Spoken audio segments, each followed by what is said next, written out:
bangsat. Bangkir dari dulu begini, emang full service. Bener. Ini orang-orang yang gue kenal sebelumnya ya. Jadi buat gue tugas gue tuh amplifying sebenarnya. Mereka tuh punya pesonanya mereka sendiri. Either yang mereka drill, either yang mereka unlock setelah fight. Tapi platform gue rasa Tuhan bikin itu jadi platform yang tepat. Gitu. Jadi menurut gue, karena gimana ya? Gue nggak ngerasa gue try hard ke arah sana. Sorry gue nanya, Beyond ini gue tanya kayak bawa-bawanya ke ranah boxing doang atau bakal masuk masuk yang beda? Kan sekarang kan gue ada boxing dan kick striking kan.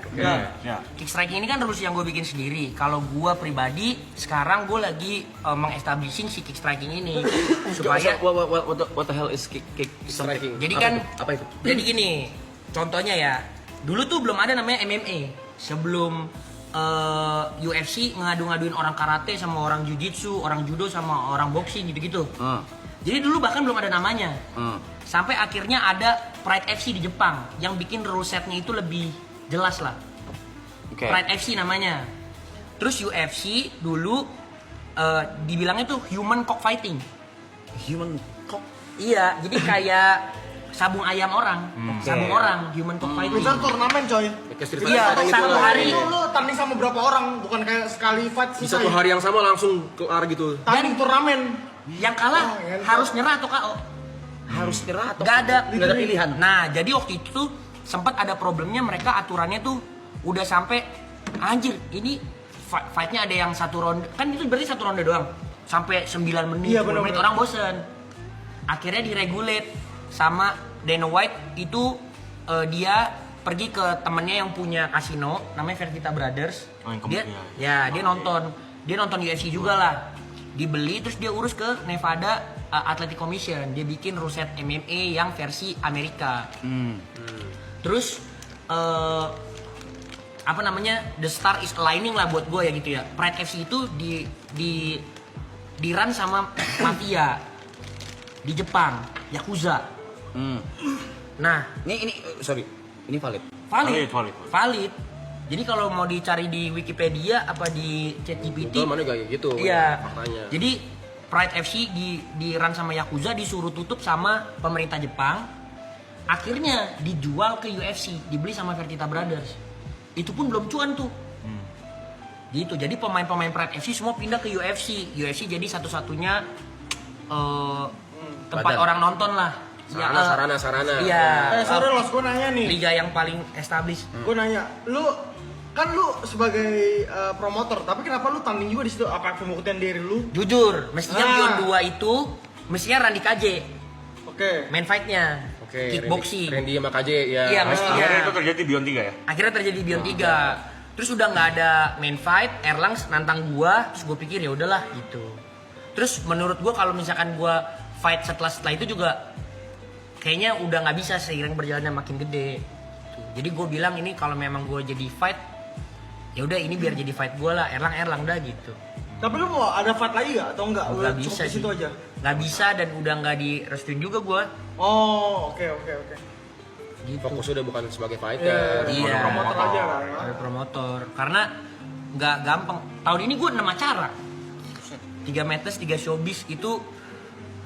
Tapi gue kudos ya nih buat semua tim-tim gue yang nonton. Buat gue tim gue oke sih, kacau. Karena badainya di luar tuh luar biasa banget.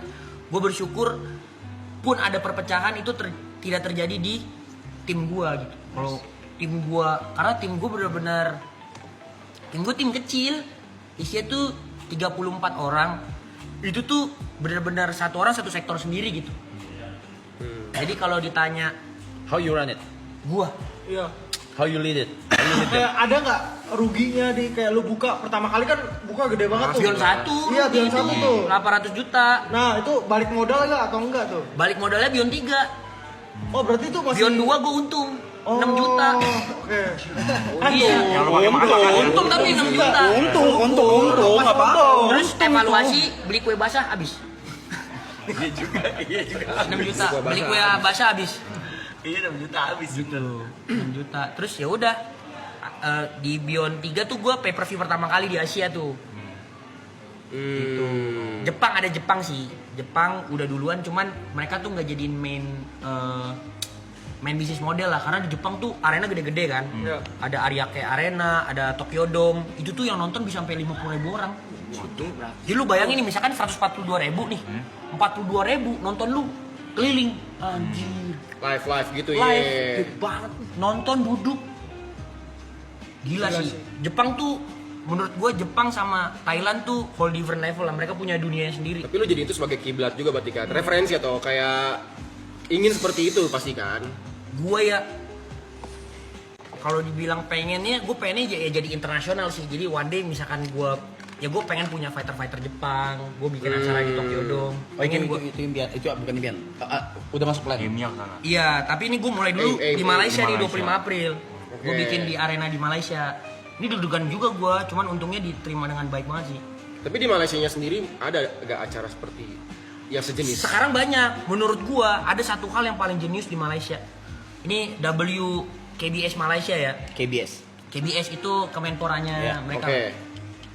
Jadi mereka itu buat promotor-promotor swasta disupport, dikasih sponsorship. Itu di luar sama misalkan kayak Tourism Malaysia dan lain segala macam. Itu jadi sebelum Beyond yang terdaftar itu tuh, ini gua ya ini for your information aja lah ya, seberapa W-nya KBS. Sebelum Beyond tuh ada 15 acara terdaftar. Ya seperti Beyond kira-kira. Acara combat sport lah. Combat sport, oke. Dengan lini yang berbeda-beda. Terus setelah Beyond kemarin ngerambah ke Malaysia dari Beyond 4 gitu-gitu kan. Sekarang tercatat bulan apa nih sekarang? Maret.